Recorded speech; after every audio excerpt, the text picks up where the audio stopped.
Hi welcome to Jila stream. இன்னைக்கு முருங்கைக்கீரையை வச்சு நம்ம கனவு தோட்டத்திலேருந்து கொண்டு வந்திருந்தேன். ஒரு கஞ்சி தான் பண்ண போகிறோம். தழுவ கஞ்சின்னு கூட சொல்லுவாங்க. தடுமல் பிடிக்கும் போது குளிருக்கும் இது நல்லா இருக்கும். தடுமல் பிடிக்கும் போதும் குடிச்சா நல்லது, சத்து நல்லதுன்னு கூட சொல்லுவாங்க.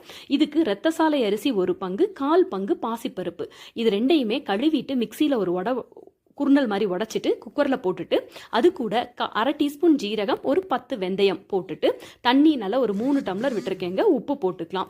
இப்போ இடித்த அந்த ஒரு 10 சின்ன வெங்காயத்தையும் நம்ம இதில் ஆட் பண்ணிக்கலாம். அது கூட நான் சில்லி ஃப்ளேக்ஸ் ஒரு 1/4 டீஸ்பூன் போடுறேன். இது ஆப்ஷனல் தான். இது வேண்டான்னா நீங்கள் வெறும் மிளகு மட்டுமே போட்டுக்கலாம்.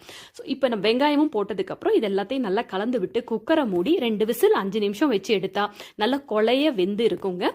இப்போ இதில் நம்ம கனவு தோட்டத்தோட மஞ்சத்தூள் கொஞ்சம் ஆட் பண்ணிட்டு மிளகு ஒரு 10 மிளகு நச்சு போட்டுக்கலாம். இது உங்க காரத்துக்கு ஏற்ற மாதிரி நீங்க போட்டுக்கங்க. இந்த ஸ்டேஜில் நீங்க மிளகா சில்லி ஃப்ளேக்ஸ் போடலைன்னா மிளகு மட்டுமே போட்டுக்கலாம்.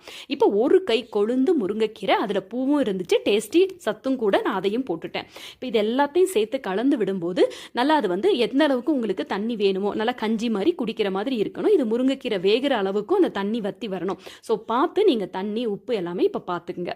இந்த ஸ்டேஜில் சைடில் நம்ம எப்போதும் வாழைப்பூ மடல் குடிப்போம்ல, அதையும் வேக போட்டிருந்தேன். ஊட்டியில் லெமன் வெர்பினா எனக்கு இங்கே செடி இருக்குது, அதுலேயும் கொஞ்சம் ஃப்ளேவருக்கு போட்டேன். சூப்பரான அந்த ட்ரிங்க்கும் ரெடி. இப்போ இது நல்ல முருங்கைக்கீரை வெந்துருச்சு. இப்போ 2 பூண்டை நச்சு அதில் போட்டுட்டு அது கூட ஒரு 2 டீஸ்பூன் ஃப்ரெஷ் தேங்காய் துருவல் அதையும் போட்டுக்கலாம். இது எல்லாத்தையும் கலந்து விட்டுட்டு ஒரு 1/2 டீஸ்பூன் நெய் மட்டும் அதில் சேர்த்துட்டு குடிச்சு பாருங்க. தடுமல் இருந்தாலும் சரி, இந்த ஊட்டி குளிருக்கும் சரி, செம சூப்பராக இருக்குங்க. எப்பவுமே குழம்பெல்லாம் வச்சுட்டு இருக்கிறதுக்கு இப்படி ஒரு தடவை செஞ்சு குடிச்சு பாருங்க. உண்மையாகவே உங்களுக்கு இந்த டேஸ்ட் ரொம்பவே பிடிச்சிருக்கும். கண்டிப்பாக ட்ரை பண்ணிட்டு எனக்கு கமெண்ட் பண்ணுங்க. Thank you. Hi welcome to Jila stream. இன்னைக்கு முருங்கைக்கீரையை வச்சு நம்ம கனவு தோட்டத்திலேருந்து கொண்டு வந்திருந்தேன். ஒரு கஞ்சி தான் பண்ண போகிறோம். தழுவ கஞ்சின்னு கூட சொல்லுவாங்க. தடுமல் பிடிக்கும் போது குளிருக்கும் இது நல்லா இருக்கும். தடுமல் பிடிக்கும் போதும் குடிச்சா நல்லது, சத்து நல்லதுன்னு கூட சொல்லுவாங்க. இதுக்கு ரத்தசாலை அரிசி ஒரு பங்கு, 1/4 பங்கு பாசிப்பருப்பு, இது ரெண்டையுமே கழுவிட்டு மிக்சியில் ஒரு குருணல் மாதிரி உடச்சிட்டு குக்கரில் போட்டுட்டு அது கூட 1/2 டீஸ்பூன் ஜீரகம், ஒரு 10 வெந்தயம் போட்டுட்டு தண்ணி நல்லா ஒரு 3 டம்ளர் விட்டுருக்கேங்க. உப்பு போட்டுக்கலாம். இப்போ இடித்த அந்த ஒரு 10 சின்ன வெங்காயத்தையும் நம்ம இதில் ஆட் பண்ணிக்கலாம். அது கூட நான் சில்லி ஃப்ளேக்ஸ் ஒரு 1/4 டீஸ்பூன் போடுறேன். இது ஆப்ஷனல் தான். இது வேண்டான்னா நீங்கள் வெறும் மிளகு மட்டுமே போட்டுக்கலாம்.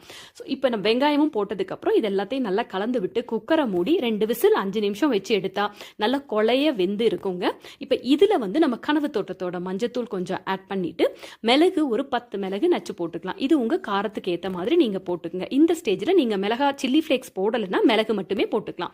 இப்போ ஒரு கை கொழுந்து முருங்கைக்கீரை, அதில் பூவும் இருந்துச்சு, டேஸ்டி சத்தும் கூட, நான் அதையும் போட்டுட்டேன். இப்போ இது எல்லாத்தையும் சேர்த்து கலந்து விடும்போது